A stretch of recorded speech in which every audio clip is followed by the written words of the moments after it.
This is a Deadfrog news break. Black rights leaders move forward with their lawsuit against the federal government this week. Maurice Blackman covers this one. Thank you. Black rights leaders this week formally announced that they are moving forward with a lawsuit over the use of black helicopters for their covert activities. That ain't cool for real. Shit. You know what I'm saying? Shit. These motherfuckers be tweaking. You know what I'm saying?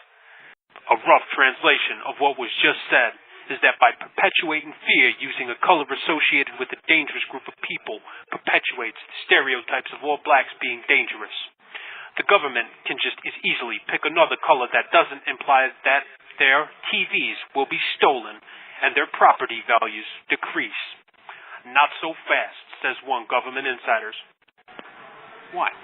You think we want your TVs? How else are we going to get our propaganda to you? We just want to scare people. And black helicopters are known to scare those we want to scare. Black rights leaders say that this is exactly the problematic thinking that led to people fearing black helicopters. Why aren't people afraid of white helicopters? Because they're white? They're not as fast as strong? It's blatant racism, pure and simple. Black Lives Matter will be staging a protest where they'll have white and blue helicopters shooting down black helicopters to prove a point. They released a statement saying, quote, "It's time to stop pretending there isn't a problem.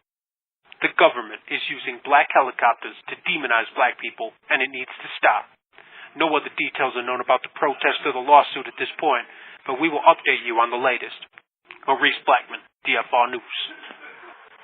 Well, it finally happened. It's always been said they could do it, and they finally have. What exactly?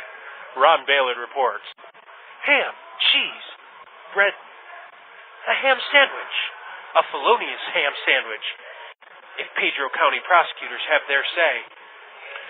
We're here to officially file charges against Mr. Sandwich for criminal loitering with intent to commit a felony. Mr. Sandwich, who was within 1,000 feet of a school zone, and thus a protected child-safe, drug-free, crime-free zone, was in the vicinity of an unidentified individual possessing a gun. By failing to report this offense, Mr. Sandwiches is criminally liable for the actions of the unidentified individual, as well as obstruction of justice and the previously mentioned criminal loitering with intent to commit a felony. The lawyer of the Sandwich spoke to DFR News about the case.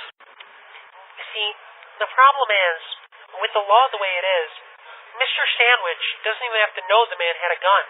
He was within 10 feet of him at one point, so he's liable for not reporting that the individual had a gun in a child-safe, drug-free, crime-free zone. This will be a very tough case, but I do believe that we have a good chance here.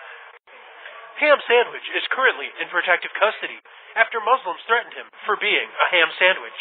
And we will obviously bring you the latest as we get word. Ron Baylor, DFR News.